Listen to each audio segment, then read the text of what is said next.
Hey guys, how's it going? It's 8-Bit Eric. Today we're going to talk about Raji, an ancient epic that just recently was showcased on the Indie World Direct that was just here this last week. A lot of huge games came out, but this one was probably the one that was like, oh wow, that's definitely a must play. Because it looked like a fun little action-adventure game set in ancient India. That's kind of interesting. You don't really see too many games set with Indian culture and things like that, where it shows like mythology and religion aspects based in India. So in this game, you play as a young girl named Raji, and she's basically been chosen by the gods to stand against the demonic invasion of the human realm. So it's kind of like God of War, I guess. It's like a Indian God of War. What attracted my attention the most from the trailer and the footage that was shown at Indie World, again, was the action-oriented gameplay that showed Raji kind of doing parkour, climbing up ledges and columns, and fighting in some pretty intense battles against demons and stuff. So I was like, alright, this looks like it is a lot of fun. So when they just shadow dropped it and said, hey, it's out today, I was like, what the heck? This game is out like right now. There was nothing like talked about it, no news leading up to this event. It was just dropped like nothing, and I was like, oh man, my instinct was I went out, bought this on my own, didn't do a review copy, didn't do any of that. So I bought this immediately. So again, the story, there's like a war going on between demons and gods, and the demons lost like a war 1,000 years ago, and they're trying to extract their revenge. So now they're challenging the gods, invading the human realm, threatening to extinct all humans and stuff like that. And it's pretty interesting little story between the levels and stuff. You'll see some interesting cutscenes that have like almost like a puppet type of look, like somebody's telling a story to some children and stuff. So the game switches graphical styles between these cutscenes that are kind of artistry, like minimalistic puppet style, and then the actual gameplay itself, which is like a 3D, like a third person isometric, over the top action oriented game where it's zoomed out and you see like the character sprites and stuff. If I was to say one thing about the game graphical wise that does bug me, is I do feel the characters zoomed out a little too much. I would like the gameplay at least to be zoomed in, or the option to move the camera at least a little bit closer, because sometimes I feel you are a bit too far away and I'm near blind, so I can't see what's going on.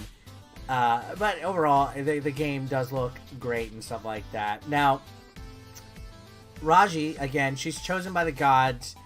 Her brother, her and Raji, and I think his name is Golu or something like that, their brother and sister, they got separated by the attacking demons.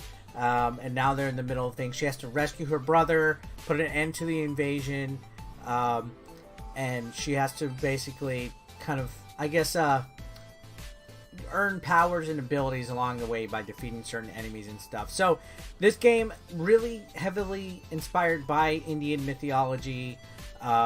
There's different types of creatures and gods and stuff.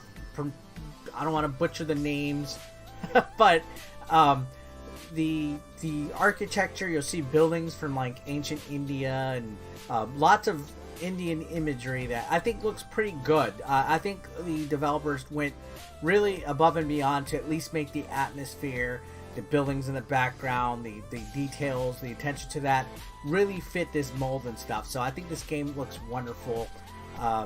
It's drawn, like hand drawn actually. I believe everything is hand painted textures that they rendered in 3D, so it just has like a good visual quality that's for an indie game pretty impressive. So this is a really good looking game.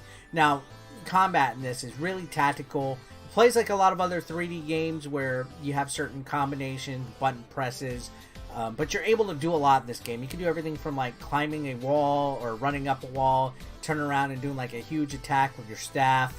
You can do power moves, roll around, quick dodge effects, and there's a lot of different weapons as well. As you proceed, you can get like a bow and arrow type of thing eventually, and each weapon helps progress you throughout the story, because there's certain attacks and things that you need to do. It's actually pretty in depth and pretty impressive. The combat feels pretty fluid. The challenge is there though. It does have a little bit of a learning curve. Like the first boss gave me quite a bit of trouble. I just kept dying. I felt like I didn't have enough life, and this boss just kept spraying and praying all of his weapons and bombs all over the screen. But it took me quite a bit of time to get the hang of the hit detection and stuff. But not because this game is developed poorly, but because it's just that challenging. I don't know. I just overall was pretty impressed with the game as a whole, both from how it works, how it runs and operates on the Nintendo Switch. There wasn't too much in way of slowdown. There was, you know, the combat felt pretty spot on. The graphics looked great. Didn't see any major glitches or errors, which is nice. I know it's kind of ridiculous to say it this day and age with Nintendo Switch. We're like in the third year, fourth year going in. But to me, when a game runs properly, it looks great. It has a lot of fun in it. It kills some time.